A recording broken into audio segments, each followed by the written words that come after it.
Welcome into the Cactus Golf Podcast, episode number 22. 22. Deuces. All right, we'll see you later.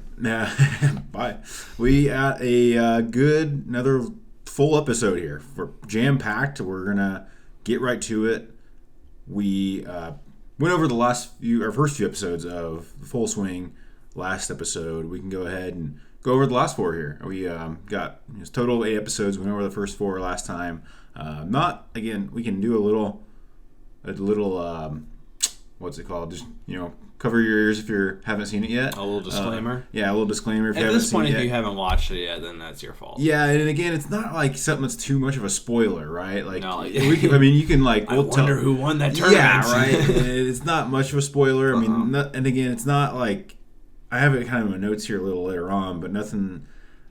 It's gonna ruin it. That we're gonna go over, but the first, episode 5, where we're gonna lead off here. It's the Dustin Johnson and Matt Fitzpatrick kind of episode. Again, it's kind of like the Scotty and Brooks one, where it's just like polar opposites, right? Yeah. Like DJ's this big name, this big figure. He's and then Matt Fitzpatrick's kind of the scrawny guy who's like really mathematical that they went into. Very statistical, man. That was crazy. He said that what he can he knows he's tracked his last how many shots? Since he was 12, he's tracked and analyzed every shot. Since he was 12. Good. And he had all his yardage books and whatnot. Man. I saw that on Twitter prior to watching Full Swing. I thought it was a hyperbole, right? I thought it was a joke, he's tracked every shot since he was 12. I thought it was just a thing that you say off the cuff, right? But apparently he's tracked every single shot and on the range too.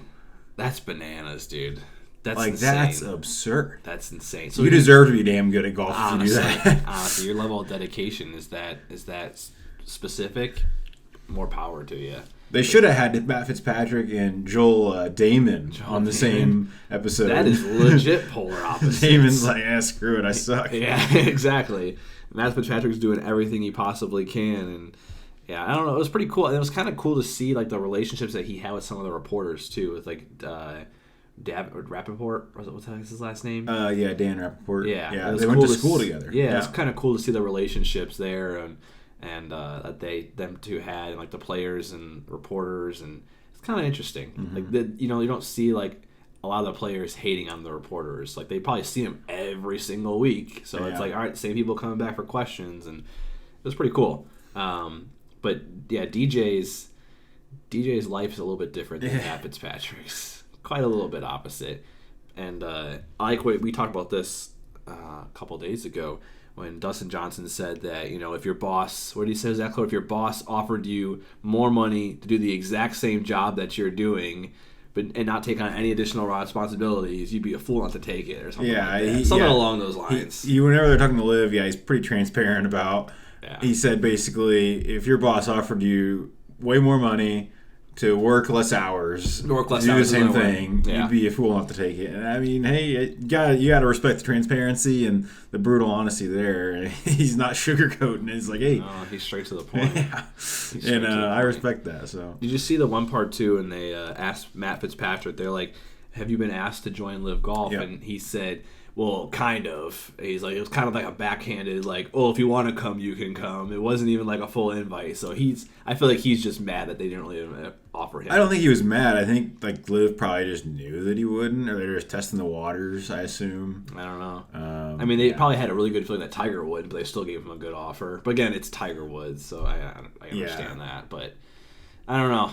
I think they explained the cut again on that episode a few times. Did they? I didn't see it. Did they? I think they did it on every single episode. I didn't see it. I didn't notice it really. Oh my gosh. Yeah, I thought that was interesting. That was, again, kind of an overall theme that I have in notes here a little later on, but not, again, it was interesting, but nothing too, just hold on to your seat, worthy. It wasn't too oh wow, it makes you go oh wow, it's crazy. You never really have any moments that are real eye-opening. I feel it's just kind of oh, that's kind of cool. Yeah. But going on to episode 6, I felt this one I had a little bit. They're going to transition with you. This one I had Morikawa. I had more of wow, I didn't know that type of stuff. Maybe a little bit, with Finau. Oh, with Finau for sure, man.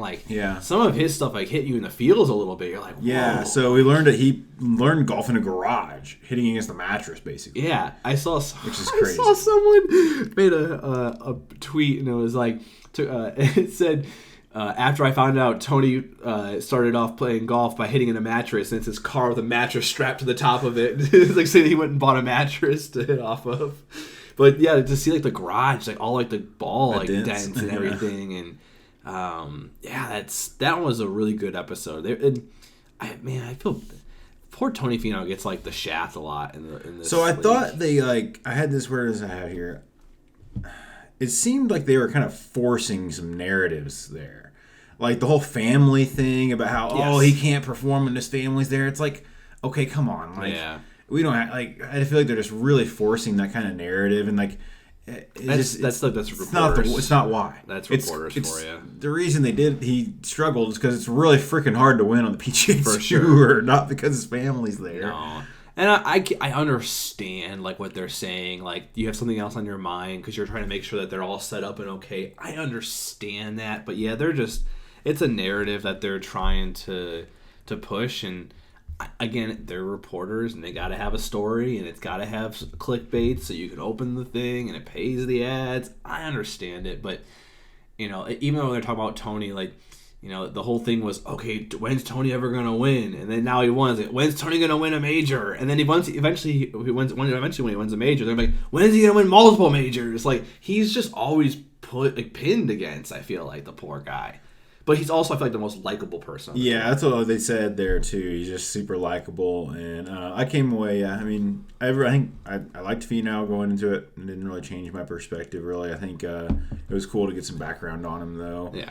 For Morikawa, what really kind of just ticked me off for this part was I forget what interviewer said it, but they said, oh, it looks like Morikawa after he won those two majors in back-to-back years, I think it was. Yeah. And they said, oh, is Morikawa the heir apparent to Tiger? I'm like, please, we don't have to do this. Yeah. Every time somebody young wins a major. Yeah. Nobody's going to ever be Tiger, ever. Don't say it. No. You're just doing it for a headline. Do you think that no one will ever be Tiger? Like, I'm sure people thought back in the day, like, no one will be Michael Jordan, but like now people are debating, like, is LeBron Michael Jordan? So I was kind of crafting this take while I was watching it because I knew I was going to bring it up. Mm-hmm. And no, not a chance. You don't think anyone will be because I think so think about it this way, is like, I think it's easier, quote unquote, or there's going to be more better golfers now than there were 20 years ago, 50 years ago. So like the best of the best. Why do you say that? So I think just genuinely curious. So if you're Tiger Woods nowadays, especially the last 20 years with social media and everything, every single swing you've had has been recorded. So if you are good at something, if you have something sneaky that makes you separated, and that's why you're better than everybody else, it can easily be analyzed, copied, and implemented by somebody else. And then whether you're going to be able to do it is one thing. Yeah. But if you're like Jack Nicklaus in whatever it was, 70s, 60s, whatever it is, nobody's analyzing his swing, taking a video of it in slow-mo, and copying it on the range. And, maybe that's just simplicity. Like, I'm explaining it like a bad way maybe. But, I think it's, that the way that you separates you, that's what makes you better, is just going to be able to be copied and replicated by other people. So it's going to make other better golfers more prominent, more golfers that are that good. Yeah, I mean they compared Charlie Woods' swing to Rory. Tiger taught him essentially Rory's swing, right, growing up, but I don't think Charlie Woods is ever going to surmount to Rory McIlroy. No. So, but it's also going to make his floor higher, I think. Where it's okay, well, he might not have been as good as he is if he didn't have this model of a swing to copy. Oh yeah, I mean for sure. And of course, there's more than what goes into a swing. Obviously, there's such a mental aspect to the game, and just the reps and dedication and commitment that these players have to commit. I mean, they have to commit their lives. Their schedules probably pretty freaking crazy. The amount of time they spend on the course is probably astronomical. They probably essentially live there, right? But live, get it, huh? But yeah, I don't know. I feel like golf has also gained popularity for sure. Well, that's the Tiger effect that people talk about, for right? sure. He brought the attention to the game. Made there's just more better golfers now than there ever were, and I think that just leads into the fact that like, well, I don't think there's ever going to be somebody that's like Tiger ever again. Yeah, I mean, I think like at least like number of weeks consecutive world number one, I feel like is way harder. We had to the break. episode with all the Tiger stats. Yeah. Like it's just not going to be replicable. Will somebody get maybe close? Probably. I don't know. It's so hard to. But like, to what's say close yes. mean? Like, yeah. I mean, even Tiger didn't break the major record. No, correct. Yeah, he didn't. Yeah, he came up one short so right now. So it's one short. So I mean, even he didn't do that, and I mean, we're never going to see anybody like Tiger ever again. So we can keep talking about this forever. We should probably keep going but anyways, my only really takeaway from Collin Morikawa was he had like a killer. He's a killer instinct, man. There was one interview when he was talking about where like he essentially. I wish I wrote it down because like I listened to him say it, and it was essentially along the lines of like I come here. I'm totally gonna butcher this, and it wasn't even like this, but it was something along the lines of like I come to win every single week. That's my mindset. Every single week is number one, and I don't know. I forgot how he said it, but the way he said it, and then the music behind it and everything, I was like ready to run through a freaking brick wall. I was like a Kool-Aid man in a second. So I got that feeling from him that he's got a killer, man. He's just ready to go. And I did not know that about Collin Morikawa. I mean, I feel like at a certain point, if you get to this level, like you're always like that, unless you're Joel Damon. Yeah. But I mean, yeah, basically, I think you have to have that if you get to this level. But, yeah. All right, number 7. 7. So we had the rookies, Sahith. I heard both. They said it like so many different times. They said Sahith. I heard both. But then Mito Pereira. Yeah. Both had, they kind of went over their interesting paths to get to the tour. Mito kind of just came out of nowhere, winning like 3 tournaments in one season, I guess, that got him some kind of ancillary automatic qualifier or something like that they talked about. And then the Gala. So I think that was kind of cool to see. I came away like really liking Sahith. I don't know why. I didn't have anything against him, but like he seemed to have like a really cool vibe. I feel like about him, the way he carried himself. Yeah, he definitely just seemed really chill. Like I'd love to have a beer with him. I'm sure he's a really cool guy. Some guy just sit on the couch and just chat and watch sports with. Absolutely. Like, But I also like that moment after when he lost the waste management after he was leading so far, like just absolutely breaking down and crying, like how much it meant to him and that not coming up short, and I'm sure that just fed so much. I mean, how many wins has he had since then? I know at least one. I don't remember. But it's cool to see that aspect. I'm curious of like some golfers, they just like when they lose, they just like it's whatever. Like, but as a rookie, you're like, man, like I was so freaking close. He's like, man, I just bought this house. I got to pay the mortgage. Yeah, exactly. Like he was just so close, and I don't know. It was really cool to see that aspect of Sahith and Mito Pereira, just so close relationships that he has with, what is it from? Joaquin Niemann. Yeah, but Chile, yeah. Chile. It was really cool to see, the relationship they have, that they all hang out together, and they all stayed after for each other when Mito was coming down the stretch, and so it was kind of cool. I think it was cool to see, like, the pros watching after they're done with their round. I never really thought about that. They never show that. No. That was kind of cool to see. They showed Niemann watching Pereira. They showed Pereira watching Niemann. Yeah. They showed, I think, Spieth watching JT in the first episode, I think. That was kind of cool. Yeah. And even Sahith was, like, watching it from home and rooting him on and everything, too, because being a rookie. So that was pretty cool to see that camaraderie between the two. Yeah, I think for Mito, I think it was interesting because they, obviously when he butchered 72nd hole at the PGA, and they were talking about how they might have some scar tissue from that. I'm thinking like, man, he went to LIV, of course, that we saw, but I think it would have been interesting to see how he bounced back from like that kind of like loss, like a traumatic loss like that, like. He still finished, second or tied second on that PGA, which is still freaking incredible for a rookie. No, I think he was third because they went to a playoff, but he didn't get in the playoff. Right. So, I got third. Still incredible, but like, absolutely. It would have been cool to see the storylines and like how you responded to like that kind of loss, on the PGA Tour. To see like just, it's just different at LIV. Like you don't really have to face those kinds of questions, and you're not really trying to make up for what you lost there, I think. But if you say the PGA, it would have been interesting to see, I'm sure people would have asked him about it every week and stuff like that, and especially before he ever major, and he would have had that kind of hanging over him. That would have been interesting to see, I think. For sure. Number 8. Rory. Rory. Rory just episode. yeah. I mean, that's I'm not going to write down what I wrote for my title for this episode, but it's all about Rory. So we saw him in this episode. We kind of saw it obviously throughout the season if he paid attention. Mm-hmm. He's really like a public just ambassador for the PGA basically, and they kind of went into that a little bit. I liked going into like just the meat of the episode how he kind of called people out when they announced the mandatory events for the elevated events, and how he's like, everybody's just soft. Well, you think mandatory events is just like a bad thing? Like, you should just play. Like we're the only sport where we get to pick when and where we play, and it's like, shouldn't be that big of a deal if you have to play, 11 events, 12 events, you're mandatory right now? Whatever the case is. Can't be that. Tiger Woods, and you don't have to play him. I agree. I think he is definitely the face, and like the face of the people, of the players of the PGA right now. He's got so much respect. He's incredibly vocal. There was that scene where he's doing like that talk with like a group of people on like the massage. I have that in my notes. So he's just. I'm a fan of Rory. I like Rory. I am.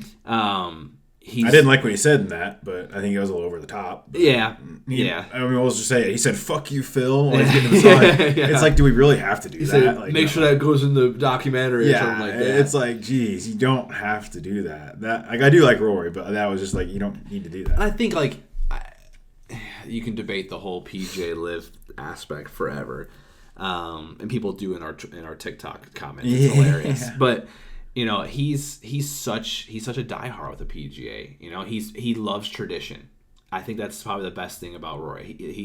He is all about tradition, and he doesn't want to break it. I think it's just like the overall aspect of like society right now. It's like if you disagree with it, you have to like hate it. Yeah. It's like you don't have to. You can just be like, well, I don't agree with it, but that's kind of you don't have to like just rail against it every chance. For sure. And someone even like mentioned that we're going back just a little bit here. Someone even mentioned that like JT mentioned, Jordan Spieth mentioned how much he misses Dustin Johnson because like he doesn't say much. He's just a good person to be around. I think I heard. So even like they completely different leagues, and there's so much back and forth. Like some of these players generally just miss each other, like see each other. They've seen each other for such a long time, but I feel like Rory's like also has that cutthroat attitude where he's like, I don't care if I never see him again, or if I do see him, I'm not going to say anything or talk crap about him. I don't know, but all along, I thought it was a good documentary. It was alright. I thought it was okay. So the same producers did this as Drive to Survive. I've seen Drive to Survive. I'm halfway through the new season 5. And I think just inherently, Drive to Survive is going to be better just because there is more drama, I think, and people are more like they show their emotion more. And that's what I have in my notes here. They didn't really show much emotion here. You don't think so? No. You see Ian Poulter threw something that was literally it. Yeah. That was literally it. I mean, what do you see in Drive to Survive? Like, what kind of emotion? I mean, they show like backdoor dealings where like team principals, which people like to run the teams, right, are like. Going over lawsuits that they're like, I'm going to file a lawsuit against you because you stole my driver and all this stuff. And, like they show like it's more. And here, it's kind of inherent just with the sports because golf's like, proper sport and whatnot. So I kind of expected it a little bit. Yeah. But it was all right. I think. Isn't like Formula 1 supposed to be like a proper sport too? It's like a rich person sport, but I wouldn't say it's like proper though. No. But I think it was good, but it was cool to see some backgrounds. I didn't like how... Drive to Survive is the same way where it like jumps around the schedule. It's not chronological. Yeah. I didn't follow. Like they didn't really show any of the Masters really at all. No, they didn't show Scotty winning the Masters. They didn't show anything about the Players. The Players Championship, that is. Yeah. Felt like the storylines, like I said with Finau, some of them were kind of forced. And again, like I said, not much emotion. I feel like they could have, and it kind of ended like abruptly too. Kind of. Yeah. It kind of just. Boom, that was it. You didn't. I mean, it was the Tour Championship. You knew it was the last tournament. But that's the thing too. Like I said, we know what happens in all of these. So I think it would have been cool to like show like all the major winners at the end, kind of harping back to like what happened throughout the year. I think they could have made like a cool montage. Yeah, they could have, or something like that. That could have ended it, a little better. They could have, but then again, like I said, like we know what happens. The whole point was to show the behind the scenes. That is, yeah. And I thought they showed a decent amount. I liked the mix of behind the scenes in the clubhouse, like during the tournament when they're not actually playing, or even sometimes when they're actually out on the course, and a little bit of a mix of like when they're actually at home and like their routines and their life. I thought it was interesting how much they have like the Golf Channel on, like in they're like showering. Or and the stuff. amount of time. How about this one? The amount of times they listen in the car when they're driving to someone, a reporter. I feel like so many other sports. I feel like you hear about guys like turning that off. Yeah, and they're like seeking it out. For sure, that was interesting to see that they're very much just indulged completely into it, even when they're listening to stuff about themselves. That was surprising to me too. So interesting, but it was good. I know they're doing season 2. I saw that. And then this like who was going to be. Well, I know that PGA basically gave Netflix an ultimatum of like, hey, no LIV. So I don't think the LIV's going to be in season 2, which, I mean, whatever. I was thinking like logistically that'd be hard too, because I mean, for most of it, they could just follow PGA. But now if they want LIV, they have to go to LIV and PGA events. I mean, LIV doesn't have as many, so not quite as bad, but they still they have to like spread their camera crew and stuff, resources. Yeah, so that would be kind of tough. But we'll see. I think who's someone you hope that they follow next year that they didn't follow this year? Well, I was thinking notes again. Like there's no Rahm last in this one. Yeah. I don't remember. You didn't really see that Cantlay, Xander, Max Homa. Homa would definitely be in it next. I feel like Homa. Yeah. Definitely some big names that were missing out. So I'm trying to think. They should be recording right now, right? Yeah. So I really wish they follow Max Homa and they follow him to the Skins match here in Arizona. That would be hilarious to see that. Yeah. All right, let's keep rolling. We're going to have a long episode. Yeah, so we got the Honda Classic review. So Chris Kirk wins the playoff against Eric Cole. Some kind of no-names just out of nowhere. Eric Cole, I think he was qualify on like Monday? That was Ryan Gerard. Okay. And he finished solo fourth. Okay, got it. Ryan Gerard, I think, was 340th in the world, something like that. Yeah. And Eric Cole, I think, was like 176th, I want to say, in the world. So some guys making some paychecks, man. I saw that Eric Cole made more in this tournament than he had in his last 72 starts, I think, on PGA and Korn Ferry. 15,000. Yeah. So he made some money. Yeah. Some top names did not get it done. Lowry was tied 5th, so he was kind of up there. Yeah. Sung Jae Im and Billy Horschel were both tied 42nd, so they didn't do too much.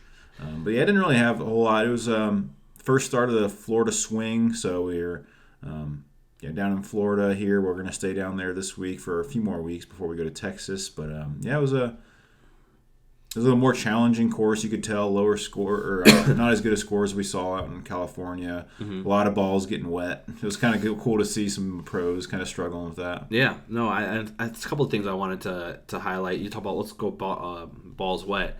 Kirk almost lost on that ball that went in the water hazard on 18. So, and then Eric Cole's lip out putt. We were watching that. That would have been crazy.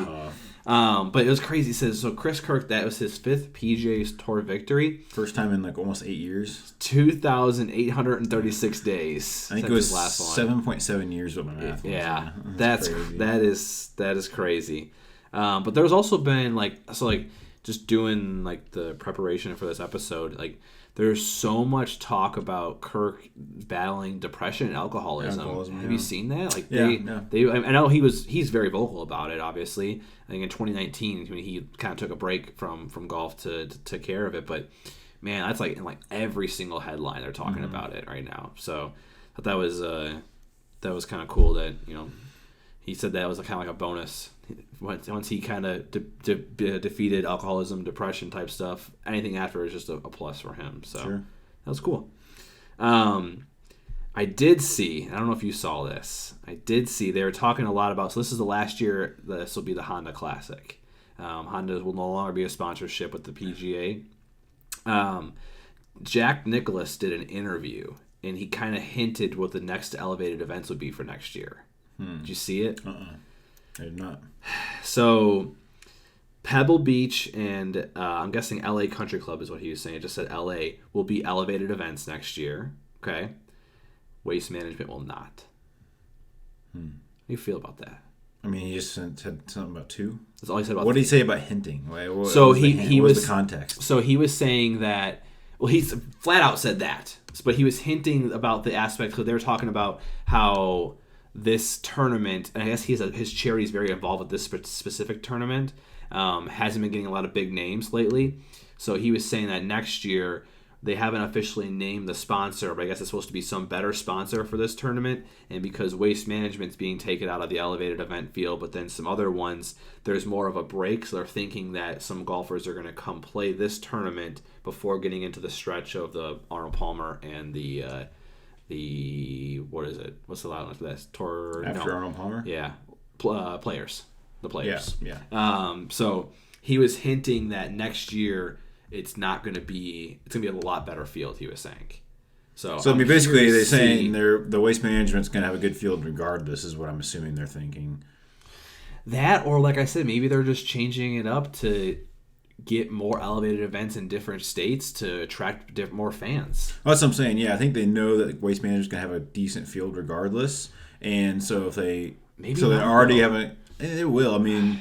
Yeah, I think guaranteed because will. the years prior it didn't. I mean, like Rory came back for his first time he ever just because Rory though. But they said, and even in the documentary last year when it wasn't, it was 6 out of top 10. Yeah, there in OWGR. Yeah, I mean, it just doesn't have.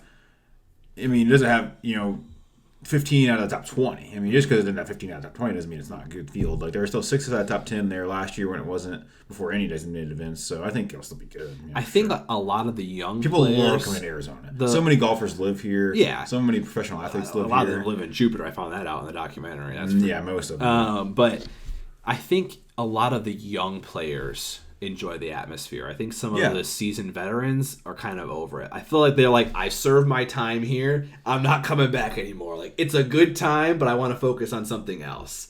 So I feel like they, like I said, I gave this example last episode or a couple episodes ago. Phil Mickelson hasn't played there in a long time, obviously before he left to live. Tiger Woods hasn't played there in quite a long time. I think some of those more veterans kind of just get over it in a sense, and it'd also be a decent purse still, regardless. Even though it won't be $20 million, it'll still be better than some of the ones like last weekend was like $8 or $9 million. I bet it'll probably be 8 still. That's usually what the max purse is besides elevated events. Is I haven't seen anything more than 8 besides. Yeah, so I think they'll still get a good field though. But I don't know. We'll see. Keep moving on though. All right, quick 2 truths and a lie. We can actually this is new here, so I don't think you know too much about Chris Kirk here. But let's see if you do. First one is he really struggled in school. He was really focused on golfing, so he struggled in school. What does that mean, though? What's struggling in school? Didn't do well. Well, yeah, what does that mean? Academic probation. Oh, okay. Okay. Has earned over $24 million in his career. Was born and raised and still lives in Atlanta, Georgia. It's kind of hard to find stuff about him because he also isn't that popular. So there's not usually. So Golf Digest does a blast about every single major golfer, random fun facts about them. There wasn't one about Chris Kirk, so I was kind of pulling stuff. I think the first one's a lie. He is not on academic probation. Yeah. Why do you think that? Because I think you just made up whenever I grilled you. Dig deeper into the question. No, so I mean, yeah, it was a lie. He was a 4.0 GPA, so he did not struggle in school. He has earned over $24 million in his career, and he was born and raised and still lives in Atlanta, Georgia, and he went to the University of Georgia. Bulldogs. What's my hit rate on these? I should keep track of these. I should have. I think I'm over 50%. You might. I think I'm over 50%. Doing better than I am on Betting Corner. I wonder if my face is giving it away. I gotta find some random one. Usually it's not. I don't know it. Your poker face isn't that good. Maybe. All right. So we got LIV Mayakoba real quick. We can go over a quick thing here. Charles Howell III wins by 4 strokes, actually, a large margin over Peter Uihlein. Again, similar to the PGA event this week. Sorry. Big names did not do well. Mm-hmm. Patrick Reed was 38th, and again, field of 48. Yep. DJ 37th, Brooks 31st, Phil 27th, Bryson 24th, and then Cam Smith was a 6th, so he kind of held up his end of the bargain a little bit. But yeah, big names did not do well.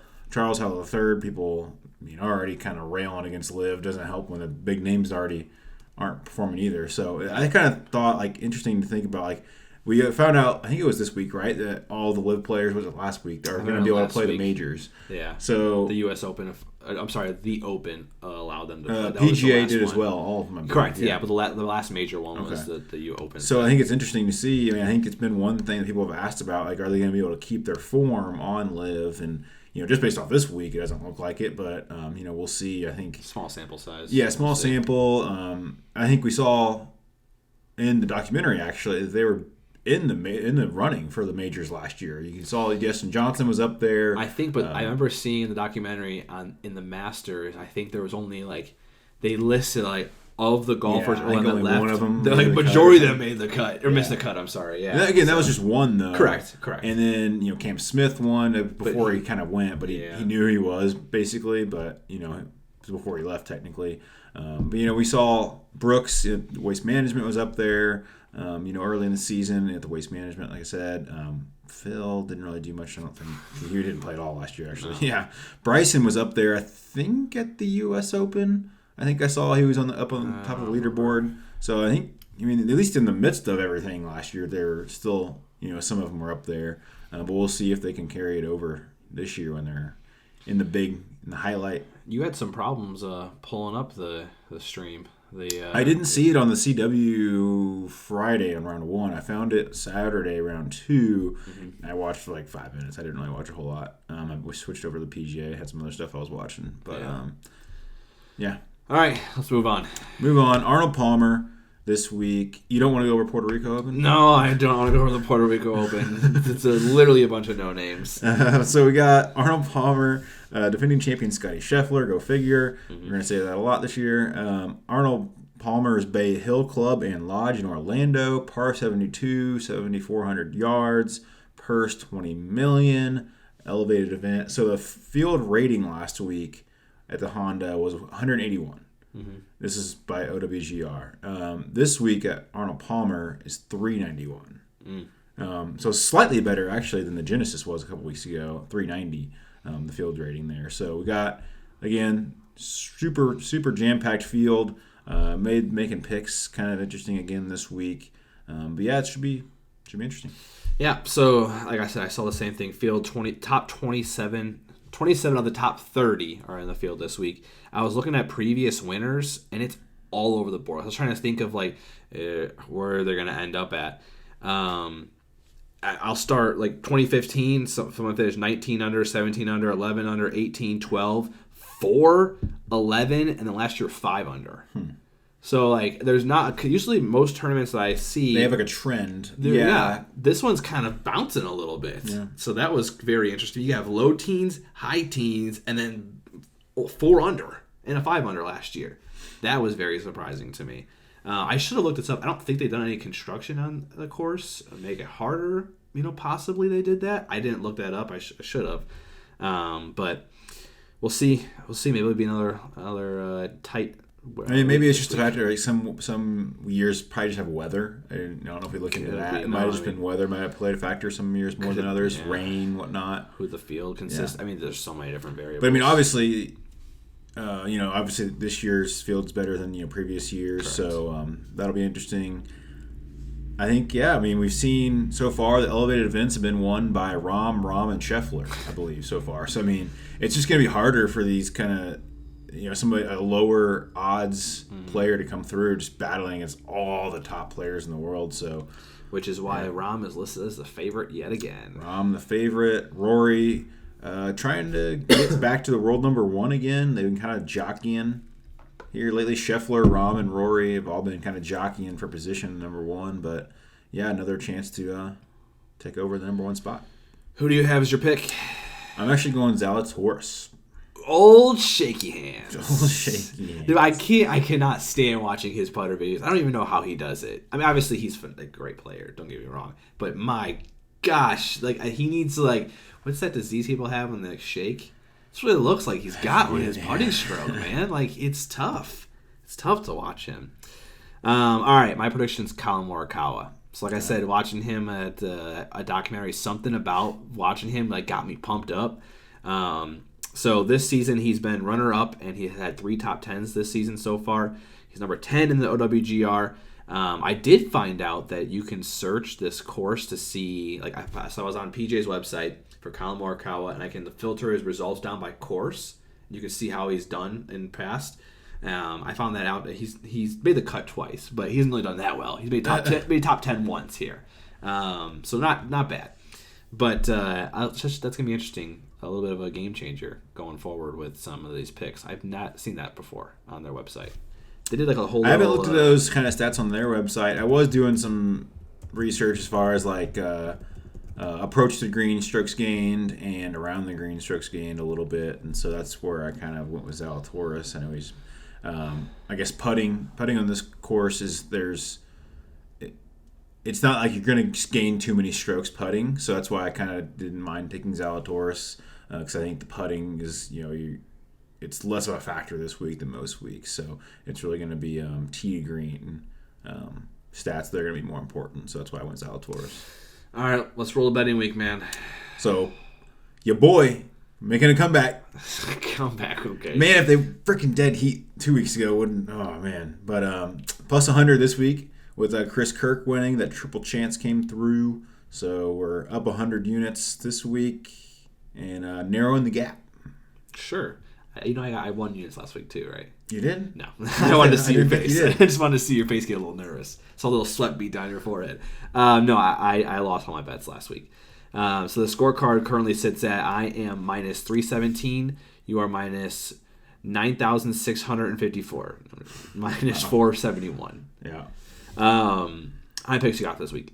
I got 5 again. Go ahead. I think I went first last time. All right, so I got a parlay.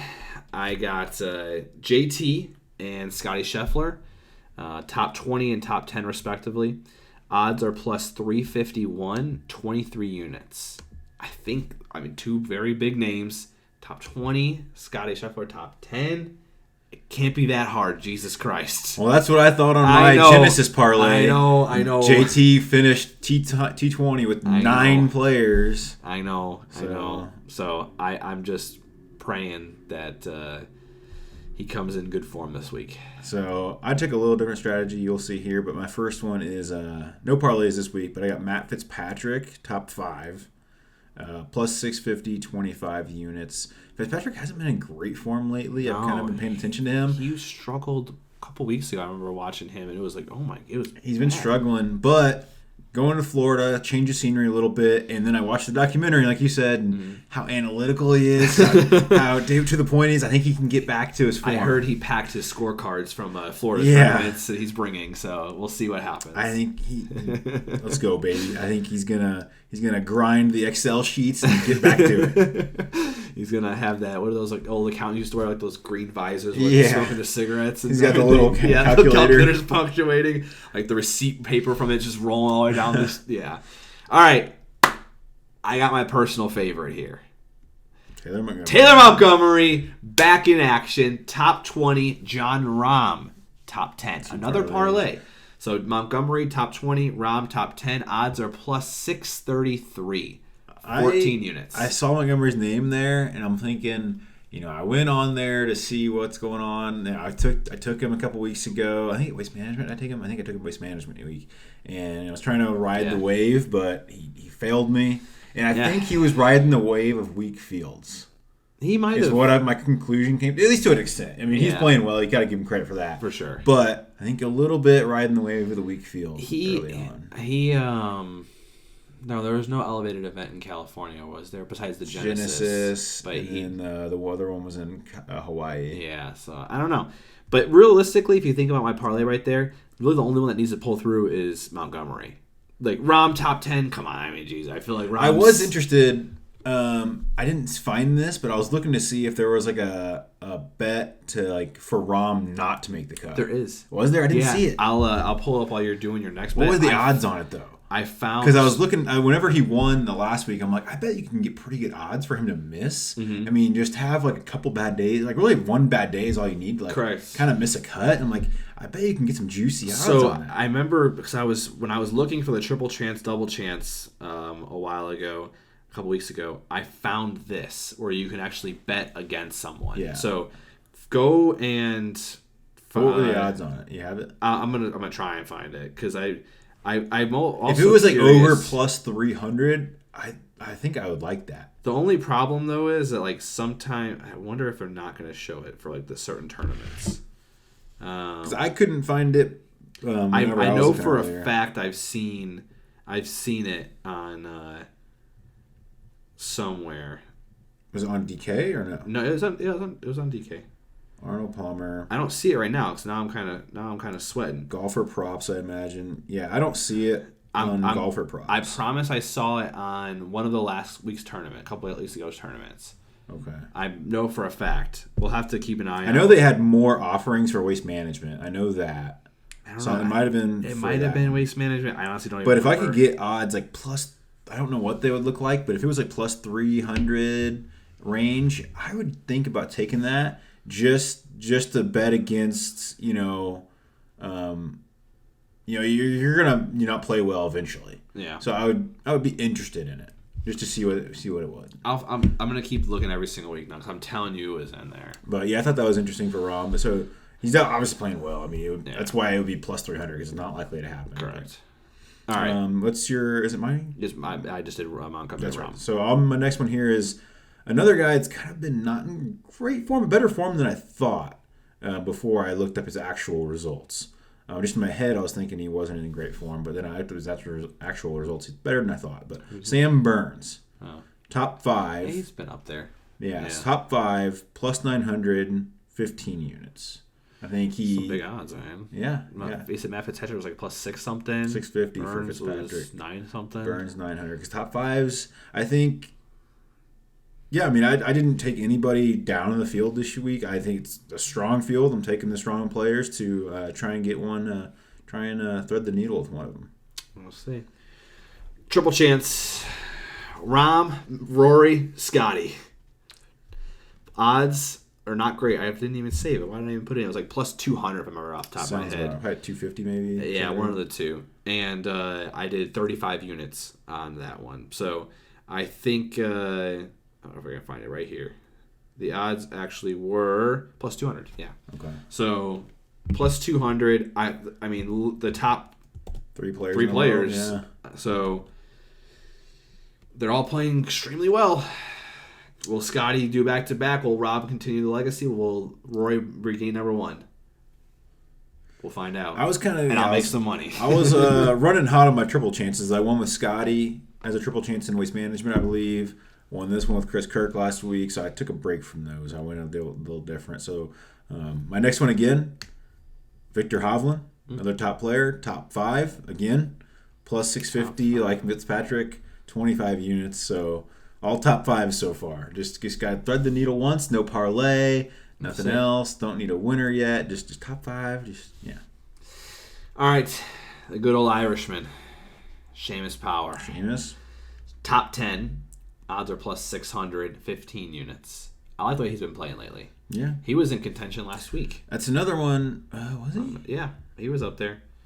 I don't think he was too no, he far wasn't. up there. Yeah, I don't think he's too far up there. Where was I thinking? He was somewhere 1 week. I don't remember. 1 week. Seamus Power, top 10, baby, this week. I'm telling you. Okay.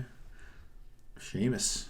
Once you learn his name, you can bet him. My next one here, again, another top 5. Tyrrell Hatton, top 5, plus 700, 25 units.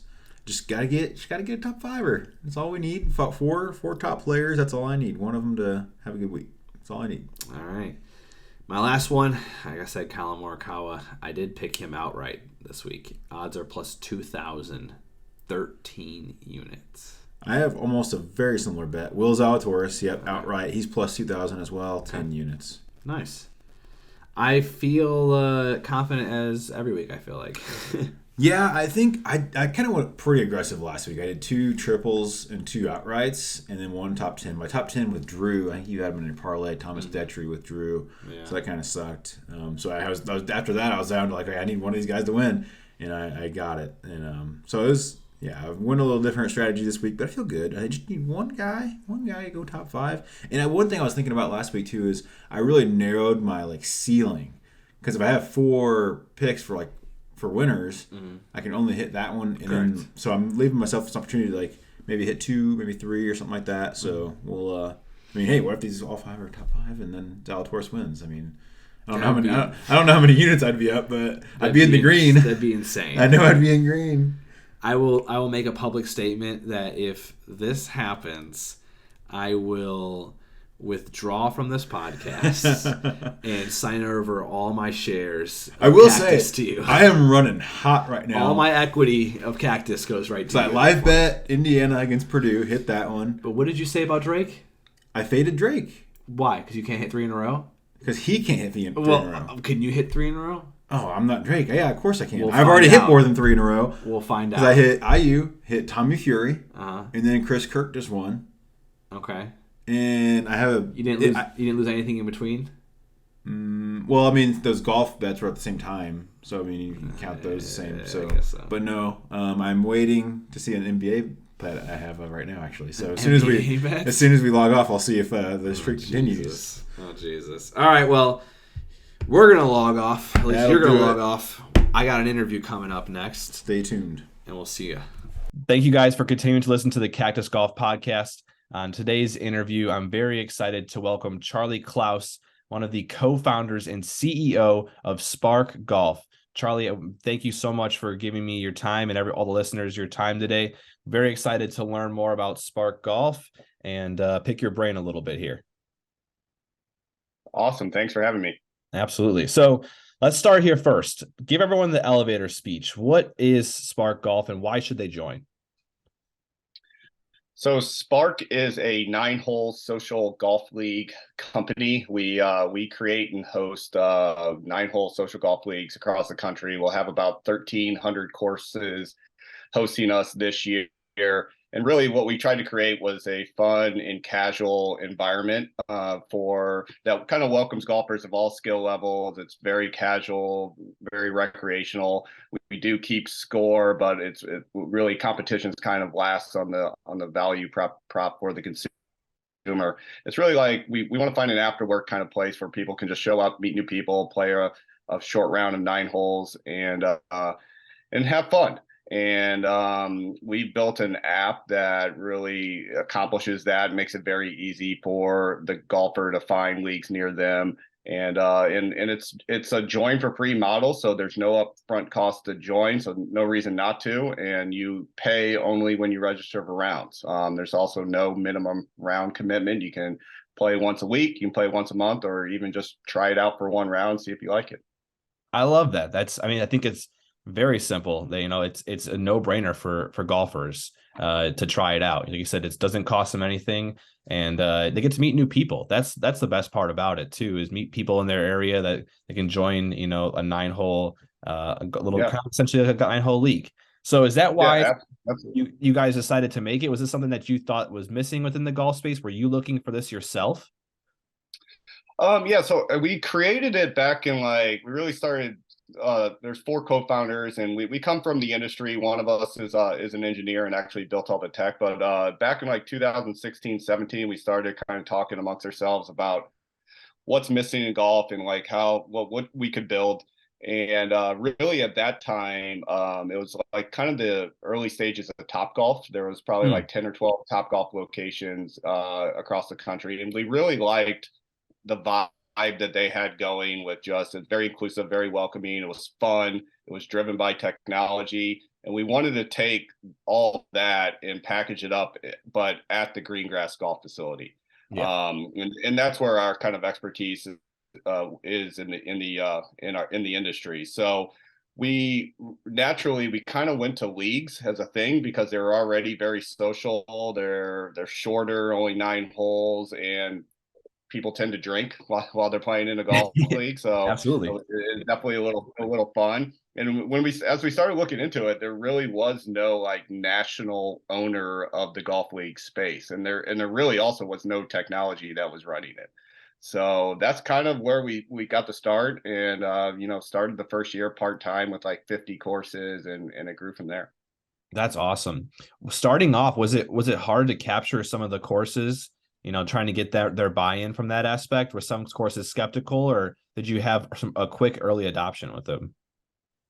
I think it was pretty quick. It was easier than we thought. I mean, our kind of background is selling into golf courses, so we know kind of the drill there, and also like we look at our courses as our partners. I mean, we're both trying to accomplish the same thing as Absolutely. just generating rounds of golf. So like obviously when we call a golf course saying like, hey, we want to do this, we want to bring you rounds of golf, like it's more of a partnership than like Yeah, really trying to sell into them. So it absolutely. really wasn't that hard. It just comes down to like, do they have spots available, and are they interested in hosting this? Really, it's a program for them to offer their customers as well. Absolutely. Yeah, it's definitely beneficial for all parties. And that's the best way to, Yeah. you're not scooping in there to, trying to sell them on this thing that only going to benefit you guys. This benefits everyone, not only you guys, but the course and then the golfers themselves. They're trying out maybe a new course that they haven't played before, and that could, help them decide to come back to that course again. I played my best round ever at this course when I was playing this league. I'm going to play this course more often, so it's definitely beneficial for everyone. I like that. So reflecting on where you guys are in 2023, do you think you are exactly where you thought you would be, or did you think you'd be farther down the line? Are you surprised where you guys are right now? I would say we're very happy where we're at. I mean, we like I said, we're going to have about 1,300 courses host us this year. I mean, last year we did over 200,000 rounds across the country, so we're very happy with that, and we still look like we can continue to grow at a pretty good clip. I mean, we have a lot of inventory to sell, and we now it's really more about user acquisition and finding golfers that want to play. Absolutely. I love that. What's been your guys' biggest challenge that you've faced? It's I think for most startups in just kind of growing your company, it's user acquisition always, and it's expensive. I mean, you go out and you run ads on Google, run ads on Yeah. Facebook. You're always kind of looking for the user hacks that are out there, but at the end of the day, over the last 5 years of running this, there are no home runs, and it's a lot of singles and doubles that add up into runs. So it's been cool to watch. I mean, as we keep growing, we have users that come back, and you start building on that, and it starts to mushroom pretty quickly. I love that. Let's go opposite here. What's been the most exciting thing that you've had happen to you guys? The exciting is always the feedback. Like just we use Slack as a communication tool within our company, and like we actually have a channel called Happy Customers, where anytime we get just awesome feedback, whether it be directly to us or somebody commenting on a Facebook ad or anything, I mean that's the most exciting part. Like actually watching people love the product and actually take time out of their day to write about how much they love the product. I mean that's what we're here for. Absolutely. What keeps us going, and like, we love celebrating that. I'm sure that just that everything comes to fruition there, that the vision for it, and then implementation of it, and then seeing people comment back and saying how much they enjoy it. That's just probably, I can totally agree, it has to be one of the best feelings ever, just seeing people enjoy awesome. what you put out there into the world. Makes their lives better, and then of course obviously makes your life better too, because you're benefiting everyone here. So I like that. And it just keeps up the team morale too. Oh yeah. I mean, we've got eight full-time employees now, and like it makes us all very happy and want to come to work. Absolutely. So when you guys started, so you said you have 8 full-time employees right now. When you guys started, was this something that you just started on the side, or did you guys, get some capital investment here, start with some employees? How did that process look from the beginning? Yeah, no, we were fortunate enough to where we were able to bootstrap the whole thing. So we raised some money, but it was more family and friends. We never had to take institutional kind of funding, and it did start as part-time, and we all had full-time jobs. We were doing this early in the mornings, at lunch, late nights. Our CTO is working in Seattle, like really building it on a ferry ride back and forth from his house to work. And then obviously once we saw that it had some legs, I mean, is when I went full time on it as a first employee in 2018, and it grew from there. So about 1 to 2 years when you guys started, it took till when you jumped in full time. Yeah, awesome. Exactly. And it's just once we were able to prove some things out, we're like, okay, this is worth the risk. Was that something that was scary for you, jumping full time into it? Oh yeah, I mean for sure. Anytime Yeah, you leave, absolutely. you leave a pretty good paying job on the table and go to less money and got a kind of a family at home. It's always a Yeah, little scary, but we were able to get through it. absolutely. I'm sure you never would change your mind on that decision ever, I'm sure. No, never, never. And honestly, I mean, one of the reasons why I did it was I sat with a bunch of friends and kind of founders themselves and had discussions before I even did it. And the theme I kept hearing was always like, I wish I would have left sooner and Mm. started like my own company sooner. Because now that I look back on it, so I kind of took that and was like, hey, there's no time like the present. That's right. I love that. All right, Charlie, last question I got for you is where do you guys see Spark in the next 5 years? So we really want to run with this concept of social golf, where we see ourselves as being, I mean, a leader in social golf. So we want to do not just leagues, but events, tournaments. Really, anytime you're playing with like more than just a foursome. So really, Mm-hmm. like call it 8 players or more. Like we want that to be, I mean, Spark Golf. Mm-hmm. So we want to own that kind of social golf space. We feel like nobody really does it on the green grass side. It's very segmented, and we feel like we can build a platform to do it. I love that. That's fantastic. Yeah, I totally agree with you. There really isn't on the green grass side for sure. No one that owns that space. Usually you see, different events. It could be held club wise within like a certain club or different charity events that they have going on. But I think that's definitely a great space for you guys to jump into next. I love that. I'm very excited to continue to watch you guys grow.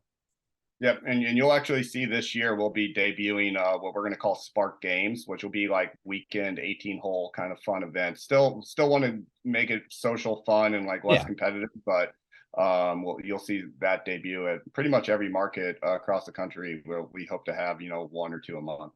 I love that. All right, Charlie, tell everyone where they can find more about Spark Golf. Where can they go? Yeah, absolutely. Go to our website, spark.golf, and you'll see right there in the middle of the homepage, there's a view leagues near me. Like I said, we got 1,300 courses across the country hosting us. So chances are that there's a league near you that you could join for free and start playing when you're ready. I love that. All right, Charlie, thank you again. I just want to appreciate you for giving us some of your time here today and spreading some word about Spark to our listeners and hope maybe some inspiration to some people too that might be starting something on the side and like whether it's in the golf space or any space in general. So just wanted to again thank you so much. Awesome. Thanks for having me. Absolutely. And thank you guys for continuing to listen to the Cactus Golf podcast. Please definitely check out Spark. It's free, like Charlie said. Check it out, see what they're about. And, I'm sure many people will enjoy it. And then after that, come back to the podcast, like, comment, subscribe, share it for everyone. We appreciate you guys, and we'll see you next week.